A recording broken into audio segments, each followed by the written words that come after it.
और हमारे senior NCO, JCO और हमारे एसएम साहब को शर्म आनी चाहिए कि आप अपने प्रमोशन के लिए, अपने फायदे के लिए जवानों का शोषण कराते हो।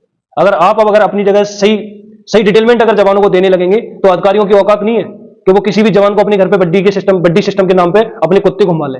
यहां तक कि इतनी हालत खराब है हम जवानों की कि अगर कोई भी जवान अगर अधिकारी के कुत्ते को अगर कुत्ता बोल देता है ना तो झापड़ खाता है वो उनकी मैडमों के हाथ से कि भाई जवान घास उखाड़ता रहे, लैटरिन साफ करता रहे, कुत्ता घुमाता रहे। भाई काहे का डेकोरेशन चल रहा है? मुझे तो यही चीज समझ में नहीं आ रही कि आप जवानों से देश सेवा करवा रहे हो कि अपनी पर्सनल जिंदगी की अपनी पर्सनल डेकोरेशन करवा रहे हो, पार्टियों में डेकोरेशन करवा रहे हो। एक जवान का अगर पर्सनल बर्थडे होता है, अगर उसके बच्चे का बर्थडे होता है तो उसको फोन पे बात करने का टाइम नहीं मिलता। लेकिन अगर किसी अधिकारी के, किसी भी फैमिली का, किसी का बच्चे का बर्थडे हो जाता है ना तो 50 जवान भगा के खड़ा हो जाता है और डेकोरेशन में लग जाता है। जय हिंद ब्रिगेडियर शरदेंदु सर, जय हिंद, बहुत बहुत शुक्रिया समय देने के लिए। Thank you sir. जय हिंद राजेश, कैसे हैं आपकी? जी मैं बहुत अच्छा हूं सर और उम्मीद करता हूं कि आप भी बहुत अच्छे होंगे। शुक्रिया आपने आज मेरे लिए और मेरे दर्शकों के लिए वक्त निकाला। Thank you again sir, thank you. Rajesh ji, मैं आपके बहुत बहुत शुक्रगुजार हूं कि आप अपने चैनल पे बुलाते हैं और अब मेरे को बोलने का मौका देते हैं, जिससे मैं आपके दर्शकों के साथ एक बार फिर से कनेक्ट हो जाता हूं। जी सर, आज मैं बड़ा हटकर थोड़ा सा मुद्दा लाया हूं सर, लेकिन ये बड़ा चिंताजनक मुद्दा है। एक सेना की वर्दी में नाइक का रैंक लगा हुआ और एक जवान, एक एनसीओ नॉन कमीशन ऑफिसर जो है वो, उसका वीडियो आपने भी देखा और मैंने अपने दर्शकों को भी सुनाया। अब वो लगातार कई सवाल उठा रहा है कि सेना के अंदर जो सेवादारी प्रथा है उसको बैन किया जाना चाहिए, इसको खत्म किया जाना चाहिए। और हम इस चीज को नहीं नकार सकते हैं कि ये एक बहुत गंभीर मुद्दा है, इसके ऊपर बहुत डिटेल से बात करने की जरूरत है। और सबसे हैरानगी मुझे इस बात की होती है कि जब हम सेवादारी की बात करते हैं तो कई टॉप जो हमारे ऑफिसर्स हैं वो इसे बड़ी सिस्टम के साथ जोड़ देते हैं। मुझे लगता है कि अब वो वक्त आ गया है कि दोनों को हम अलग अलग कर देखें। आज नोएडा में मैं रहता हूं, मैं देखता हूं कि कई यहाँ पर जो जनरल रिटायर्ड हो चुके हैं उनके घर में आज भी आर्मी के जवान यहाँ पे काम कर रहे हैं। कई लोगों की मेम साहबों को गाड़ियों में घुमा रहे हैं। नोएडा में कोई ना तो कोई ब्रिगेड है ना कोई यूनिट ऐसा, लेकिन यहाँ पर जवानों की कमी नहीं है जिस हिसाब से मैं देखता हूं जहां पे मैं रहता हूं। हम इस मुद्दे को कैसे देख सकते हैं सर? इनकी इस ताकत को तो हिंदुस्तान की सुरक्षा के लिए यूज होना था, ये कहीं और यूज हो रही है। देखिए राजेश जी, आज आपने जिस मुद्दे की चर्चा की ये बहुत ही संजीदा मामला है, बहुत ही सेंसिटिव इशू है। इसमें ऑफिसर मैन रिलेशन इन्वॉल्व है, इसमें ऑफिसर के जो जो सुविधाएं प्रदान की जाती वो इन्वॉल्व है और तमाम तरीके की वर्क विद डिग्निटी इन्वॉल्व है। ये बहुत समय से इस विषय को डिबेट किया जा रहा है कि भारतीय सेना में जो सहायक हैं, जो बड़ी हैं, उनका क्या रूपरेखा होनी चाहिए, क्या ड्यूटीज होनी चाहिए, क्यों ये ऑथराइज किया गया, क्या वजह है। ये तमाम मुद्दे और किस तरीके से इसका लगातार कई तबकों द्वारा सीनियर से लेकर जूनियर तक इसका वो एक्सप्लॉइट किया जा रहा है, मिस यूज किया जा रहा है। तो सबसे पहले जो इस तरीके की घटनाएं हुई जिसमें वो नायक अपने शंकाएं बता रहा है, एक एजिटेटेड मूड में उसने स्टेटमेंट दिया है, वो सारी के सारे मिस यूज ऑफ पावर को दिखाता है। कहीं नहीं लिखा है कि सहायक को किस किस रूप में इस्तेमाल किया जाएगा। उसकी चार्टर ऑफ ड्यूटीज दी हुई है, लेकिन जो डोमेस्टिक हेल्प या जिस तरीके से उसका एम्प्लॉयमेंट किया जा रहा है ये बिल्कुल ही बरखिलाफ है। ये हिंदुस्तान की आर्मी के लिए ठीक नहीं है और पूरे सहायक जो एक सोल्जर है उसके लिए ठीक नहीं। क्योंकि देखिए ऑफिसर्स को ऑथराइज है सहायक, और इसको एक्सटेंड किया गया कई सारी पलटनों में, कई सारे आर्म्स एंड सर्विसेज में इसको जेसीओस को भी दिया गया। जेसीओस में ये सहायक शेयर्ड होते हैं, 2 जेसीओ या 4 जेसीओ के बीच में एक होता है, सूबेदार मेजर के पास होता है। और अगर ऑफिसर्स की बात करेंगे तो ऑफिसर को भी मैं 2 कैटेगरी में बांटने की कोशिश करूंगा। एक है बैचलर ऑफिसर के पास सहायक और दूसरे मैरिड ऑफिसर के पास। देखिए जहां तक जेसीओस का सवाल है और बैचलर ऑफिसर्स का सवाल है, उसके अगेंस्ट आज तक किसी भी सहायक या बड़ी ने आवाज नहीं उठाई है। वो कुछ नहीं ना उसने बोला नहीं है। उसने ये नहीं बोला कि जैसे साहब हमें गलत तरीके से इस्तेमाल करते हैं या गलत ड्यूटी कराते हैं या ड्यूटी के आवर्स ज्यादा है या तमाम तरीके का उसका नेचर ऑफ एक्सप्लॉयटेशन उसने कभी व्याख्यान नहीं किया। इसी तरह बैचलर ऑफिसर्स जो हैं इंडियन आर्मी के, उनके भी खिलाफ सहायकों ने कोई ऐसी आवाज बुलंद नहीं की और ना ही कहीं मिसयूज का कोई मामला है। लेकिन सबसे ज्यादा आवाज उठती है तो मेरिट ऑफिसर्स के सहायकों के बीच में, उनको किस तरीके से इस्तेमाल किया जा रहा है इस पे सवाल उठता है। देखिए, ये सारी चीजें बड़ी पर्सनल चीजें हैं। जी। ऑफिसर का सहायक के साथ किस तरीके का रिलेशन है वो उस ऑफिसर पे डिपेंड करता है। जिस ऑफिसर के आप बडी हैं, सहायक हैं, आपकी क्या ड्यूटीज है। देखिए, ये सुविधा दी गई थी कि आप फील्ड एरिया में रहते हैं, तमाम तरीके के ड्रेसेस होती हैं, आपको ड्रेस तैयार करना होता है, आपको एक रनर की जरूरत पड़ती है, आपका रेडियो सेट कोई कैरी करने का चाहिए। तो इन सारी सुविधाओं को देने के लिए, मदद पहुंचाने के लिए सहायक को बनाया गया। वो उनका ऑर्डरली होता है, वो आपका मैसेज पास करता है, तमाम रेडियो सेट कैरी करता है और आपके बिहाफ पे वो तमाम जो इंफॉर्मेशन है वो जी। कन्वे करता है। इसके तहत सहायक के का अपॉइंटमेंट आया। लेकिन अब इसका धीरे धीरे मिसयूज होने लगा। जहां तक इंडियन आर्मी के मैरिड ऑफिसर्स का सवाल है, सहायक आज भी उनके लिए रेलेवेंट है, क्योंकि जो रिक्वायरमेंट है, तमाम तरीके की ड्रेसेस होती हैं, उसका रख रखाव होता है, उसके देखभाल होता है और आप जैसे कभी अकेले ना रहे, ऑफिसर जहां भी मूव करता है अपने ऑर्डरली अपने सहायक के साथ जाता है। तो लिहाजा इसलिए ऑथराइज किया गया डब्ल्यूई में और पीस टाइम एस्टैब्लिशमेंट सहायक का ऑथराइजेशन हुआ। लेकिन अब इसका मिसयूज हुआ कि मैरिड ऑफिसर ने उसको किचन में इस्तेमाल शुरू कर दिया, मैरिड ऑफिसर ने उसको डॉग घुमाने के लिए इस्तेमाल कर दिया, मैरिड ऑफिसर ने उनको किचन गार्डन में इस्तेमाल करना शुरू कर दिया। ये सारी चीजें मिसयूज ऑफ पावर हैं। जब मिसयूज ऑफ पावर होता है तो लोगों में रिसेंटमेंट होता है, लिहाजा इसको रोकने की जरूरत है। और मेरा मानना है कि जिस ऑफिसर का सहायक है, ये उसकी नैतिक जिम्मेदारी है कि उससे वो किस तरीके का काम करा रहा है। अगर वो काम आपके ऑथराइज काम में नहीं आता है तो प्लीज मत कराइए, नहीं तो ये जो रोग है ये बढ़ता चला जाएगा, एक तरीके का रिसेंटमेंट आएगा और कल को लोग सहायक की ड्यूटी करने से बिल्कुल मना कर देंगे। और कई यूनिटों में ऐसा देखने को भी आया कि जवान मना कर देते हैं, हम नहीं सहायक की ड्यूटी करेंगे, क्योंकि वो अपने आप को डीमीन समझते हैं, क्योंकि उनको लगता है कि वो तो सोल्जर हैं, उनका जो काम करने का तरीका वो उनके डिग्निटी के बरखिलाफ जा रहा है, लिहाजा वो मना करते हैं। और साथ में जो ऑफिसर की वाइफ्स हैं, मेरा मानना है कि उनको भी जिस तरीके का ऑफिसर का बर्ताव हो उससे ऊपर उठ के काम करना पड़ेगा।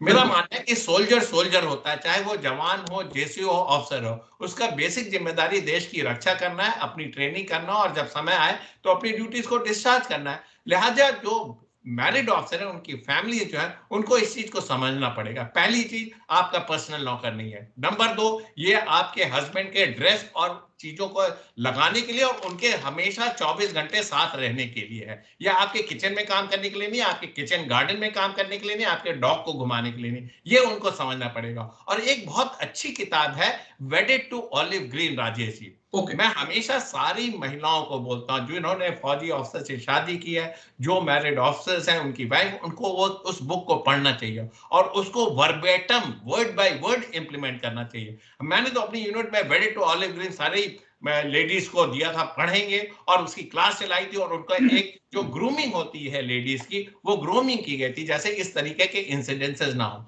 आपको अपने सहायक को with dignity, with decorum, with respect deal करना पड़ेगा। और साथ में जब भी उसकी ट्रेनिंग हो, प्रमोशन कार्डर हो, उसको यूनिट में जाना हो, काम करना हो, प्रमोशन कार्डर करना हो, गन पे ट्रेनिंग करनी हो, पेट्रोलिंग पे जाना, उसको उसके लिए स्पेयर करो और जाने दे, बस मैं जिससे कि यही वो अपनी आपको ट्रेनिंग टोकना करता चाहूंगा रहे और सर। साथ में जी। आपका आपका सहायक का काम भी करे। मैं इस बस यही आपको टोकना चाह रहा था, क्योंकि ये बड़ा अहम पॉइंट आपने कहा है। मेरा जो 17 साल का एक्सपीरियंस है, मैंने कई ऐसे लोगों को देखा जो यूनिट में बहुत कम दिखाई पड़ते थे, लेकिन वो कैडर भी पास हो जाते हैं, वो बनते बनते नाइक हवलदार तक बन जाते हैं, जेसीओ तक वो बन जाते हैं सर। लेकिन उनको गन का नहीं पता होता, उन्हें जब फायरिंग के लिए ले जाओ, ड्रिल के लिए ले जाओ तो उनके कदम कांपते हैं। अगर ये तो हमारी पावर है, जो सेना की जान कौन है, एनसीओ जवान है। अगर वो ही अगर 1% भी अगर इस काम में लिप्त हैं और अच्छे से ट्रेनिंग नहीं कर पा रहे हैं, तो कहीं ना कहीं तो देश की सुरक्षा से भी तो खिलवाड़ है सर। राजेश जी, इसके लिए मैं उस ऑफिसर को जिम्मेदार मानता हूं जिसका वो सहायक है या बड़ी है। अगर मेरा बड़ी मेरे तरह दौड़ नहीं सकता, वो एक्सीलेंट आ नहीं सकता, ड्रिल नहीं कर सकता, डब्ल्यूटी में नहीं कर सकता, फायरिंग नहीं कर सकता, तो मैं उसको अपना बड़ी रखूंगा ही नहीं। अगर मेरा बडी है तो मैं चाहूंगा कि वो हर चीज में अव्वल है और मैं उसको हर सुविधाएं प्रदान करूंगा। एक तो उसका एक्सपोजर इसलिए बढ़ जाता है कि वो ऑफिसर के साथ ऑपरेट करता है। जी। अगर ऑफिसर बिल्कुल सेंसिटिव और प्रोफेशनल है तो अपने सहायक को, अपने बडी को हर ट्रेनिंग के लिए अवेलेबल कराएगा, चाहे वो बीपीटी हो, चाहे रनिंग हो, और उसके लिए कोई एक्सक्यूज नहीं होगा, बल्कि उसके लिए तो एक मानक, एक स्टैंडर्ड और हाई सेट हो जाता है कि उसको वो टेस्ट पास करना है, क्योंकि उसका देख रेख, उसकी ट्रेनिंग, उसका सुपरविजन डायरेक्ट एक ऑफिसर के हाथ में है। लिहाजा वो किसी भी तरीके से वांटिंग नहीं हो सकता। मेरा उन सारे ऑफिसर से एक अपील है कि आप ऐसे सहायक को चुने, ऐसे बडी को चुने जिसको आप ट्रेन कर सकें, जिसको आप स्पेयर कर सकें, और आपको अपने घर में 24 घंटे लगा के रखने की जरूरत नहीं है। उसका एक स्पेसिफाइड ड्यूटी है, 2 से 4 घंटे वो आपकी मदद करेगा, उसके बाद वो ट्रेनिंग के लिए जाएगा। अब जब 2 से 4 घंटे अगर उसके ट्रेनिंग इवेंट से कोई क्लैश हो रहा है तो उसको, उसके लिए आप स्पेयर करिए, उस समय के लिए आप खुद भी उस काम को कर सकते हैं। ये आपकी सोच होनी चाहिए। मैं बहुत कुछ उस ऑफिसर को जिम्मेदार मानता हूं जिस ऑफिसर के रहते जवानों में इस तरीके का रिसेंटमेंट है। अगर आप कमांडिंग ऑफिसर हैं तो आपको कमांड, अपने ट्रुप्स को उसकी देखभाल करनी पड़ेगी, कहां मिसयूज हो रहा है, कहां एक्सप्लॉइट किया जा रहा है, कहां उसके सेंटिमेंट हर्ट हो रहे हैं, कहां डिग्निटी ऑफ वर्क नहीं है, उसको आपको इंश्योर करना पड़ेगा। और जब जरूरत पड़े प्लीज रोटेट करिए, सहायक को ब्रांडिंग मत करिए। हर साल 6 महीने पे आप सहायकों को बदलिए। ऐसा नहीं है कि वो आपका पर्सनल सर्वेंट नहीं है, आपको बदलना पड़ेगा। और ये चीज मेरा जनरल से लेके जो जूनियर मोस्ट ऑफिसर है या जेसीओ, उसके लिए लागू होती है। होता है कि बहुत सारे सीनियर ऑफिसर्स ज्यादा सहायक रखते हैं, उसका मिसयूज करते हैं और सालों साल उनके साथ चलते रहते हैं। ये प्रथा गलत है और एक रैंक के बाद उसको सहायक ड्यूटी से हटा देना चाहिए। चाहे जब वो नायक बन जाता है, एनसीओ बन जाता है, तो उसको हटा दे। 4 साल से लेके 6 साल की सर्विस वाले को आप ट्रेन करिए, उसका एक्सपोजर बढ़ेगा, उसका आउटलुक डिफरेंट होगा, वो ट्रेनिंग अच्छे से करेगा और रोटेशन होगा। सारी समस्या होती जब आप किसी की ब्रांडिंग कर देते हैं, सालों साल रखते हैं, मिसयूज करते हैं। और जैसा कि आपने ओपनिंग स्टेटमेंट बताया कि कई सारे रिटायर्ड ऑफिसर आज तक की सहायक हो रखे हुए, बहुत ही सरप्राइजिंग है। उनके सेंटर क्या कर रहे हैं, उस यूनिट का सीओ क्या कर रहा है, उस यूनिट का ब्रिगेड कमांडर या डिव कमांडर क्या कर रहे हैं। आप इतने ज्यादा सर्विस में तो रह के आपने सुविधाएं दी, अब रिटायरमेंट के बाद भी आपके अंदर इतना मॉरल करेज नहीं है कि आप उसको विड्रॉ कर सकें। लिहाजा इन सारी चीजों पे लगाम लगनी चाहिए और इसका कॉग्निजेंस पूरे स्टेशन में, बटालियन में, ब्रिगेड में, डिव में, कोर में लेना चाहिए। और सारे ऐसे सहायक जो रिटायर्ड ऑफिसर के पास हैं उनको तुरंत वापस सेंटर में बुलाना चाहिए। बिल्कुल, मैं एक वाकया आपके साथ शेयर करूं कि मैं सर्विस में था, जब मैं नाइक था, एक मेजर रिटायर्ड हो चुके थे, ना जाने 10, 15, 20 साल पहले मेरी रेजिमेंट से उनकी बेटी की शादी थी और मैं नाइक, मुझे एनसीओ बनाकर 5 जवानों के साथ भेजा गया कि जाइए और वहां पे इन जवानों को से ट्रे दिखवाइए शादी में, रिटायर्ड मेजर के घर में। सर मैं सच कह रहा हूं, और इतना शर्मनाक पल था वो कि हम क्या कहें कि जवान कैसे लिए जाते हैं बहुत, लेकिन क्या कुछ कहूं। लेकिन एक सवाल जो मैं आपसे और समझना चाहता हूं, इस मुद्दे पर छोटा सा जवाब चाहूंगा कि जिस प्रकार से अग्निवीर स्कीम आई है और अब आर्मी की स्ट्रेंथ कम हो रही है, लगातार कम हो रही है, 2-3 साल भर्ती नहीं हुई, 10-11 लाख आर्मी बच गई है जो कभी 14 लाख हुआ करती थी। क्या हम एक सहायक के लिए अलग से एक भर्ती नहीं कर सकते हैं सर? गवर्नमेंट इसके बारे में विचार करे कि जिन लोगों का काम ही ऐसा हो, ताकि जो हमारी कॉम्बैट फोर्स है उस पर असर ना पड़े। देखिए, इसके 2-3 सोल्यूशन मेरे दिमाग में आ रहे थे कि आखिर इस समस्या अगर बढ़ती चली जा रही तो इसका कैसे निदान मिलेगा। एक सोल्यूशन आपने दिया कि एक डिफरेंट एंट्री नॉन कॉम्पिटेंट की जाए जो कि ऑर्डरली या सहायक ड्यूटी करें। लेकिन ये 2 तरीके की फौज हो जाएगी। राजेश जी, हमने पहले बोला कि हमारा जो इनटेक है वो एक पैरामीटर पे है। जो सहायक नॉन कॉम्पिटेंट लेंगे तो वो सोल्जरली एक्टिविटीज में नहीं होगा, ना तो वो फायरिंग कर पाएगा, ना ड्रिल होगा, ना ओबीडियंस होगा। एक तरीके का अलग कार्डर आप फौज में इंडक्ट कर रहे हैं। और हमारे जो सहायक होते हैं उनकी युद्ध में बहुत बड़ी भूमिका है। वो ऑफिसर के साथ रहता है, ऑफिसर के साथ वो रेडियो सेट कैरी करता है, मैसेज कन्वे करता है और साथ में हथियार चलाने में भी वो उम्दा रहता है। लिहाजा इस तरीके की चीजें आप सेपरेट कार्डर नॉन कॉम्पिटेंट ला सकते हैं, लेकिन क्या उसकी ट्रेनिंग कैसी होगी, उसका फायरिंग स्किल क्या होगा, क्या युद्ध के मैदान में क्या उतनी तत्परता से वो अपनी ड्यूटी डिस्चार्ज कर पाएगा, ये बहुत बड़ा क्वेश्चन मार्क है। तो मेरा मानना है कि इसमें एक सेपरेट कार्डर ना लाके आपके सोल्जर्स का ही रोटेशन करें। और जो बड़ी है हमारा, हम बड़ी बोलते हैं, हम दोनों साथ हैं, मित्र हैं, साथ साथ उठते हैं, बैठते हैं, एक साथ रण में जाएंगे, एक साथ दुश्मन पे विजय प्राप्त करेंगे, इस तरीके का मादा होता है। तो अगर ऑफिसर कॉम्पिटेंट है, ऑफिसर सेंसिटिव है, उसने अपनी ट्रेनिंग पूरी की और ट्रेनिंग करवाना जानता है, तो उसके यूनिट में या उसके साथ ऐसी कोई प्रॉब्लम नहीं होगी।